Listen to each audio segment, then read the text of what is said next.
जे दुरंकारी माणसं आहेत, अन्न वस्त्र निवाराचा दुरुपयोग करत आहेत, पदवीचा सुद्धा दुरुपयोग करत आहेत, ज्यांना अत्यंत गरज आहे ना अन्न वस्त्र निवारा, त्यांना मिळत पण नाही आहे. कालच येत होतो गाडीतून, त्यावेळेला पाहिलं एक सायकलवर जाताना वृद्ध, त्याच्या डोक्यावर टोपी तर आहे पण त्याला अजून का गरज आहे, ते टोपी फाटलेली आहे.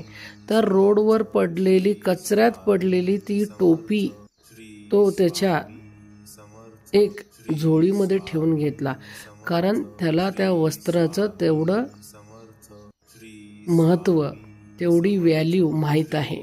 पण ज्यांच्याकडे आहे ना, तो त्याचा दुरंकार करत आहे आणि नाश स्वतःचा करून घेत आहे. तुमच्याकडे जर का उपयोगाची जी वस्तू असेल, तुम्हाला नको असेल तर ते गरजूवंताला नक्की द्या. ते अन्न असू दे, वस्त्र असू दे, निवारा असू दे. आणि दुसरं, कोणत्याही गोष्टीचा दुःशास दुरंकार करू नका. कोणतीही गोष्ट शाश्वत नाही आहे. जे भेटलंय ते जाणार, कारण सुख दुःख शाश्वत नाही. आज सुख आहे तर उद्या दुःख येणार, दुःख आहे तर सुख येणार. जोपर्यंत मनुष्य मृत्यू लोकात आहे तोपर्यंत हे चक्र चालत राहणार आहे. तुम्हाला करता येईल तर एक काम नक्की करा.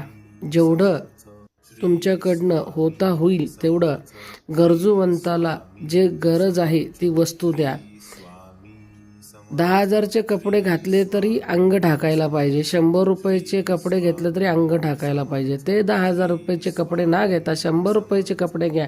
त्याच 10,000चा कोणाला तरी उपयोग पडू दे, असं त्याचं उपयोग तुमच्या जीवनात तुम्ही करा. तेच पुण्य तुमच्या पदरात लाभणार.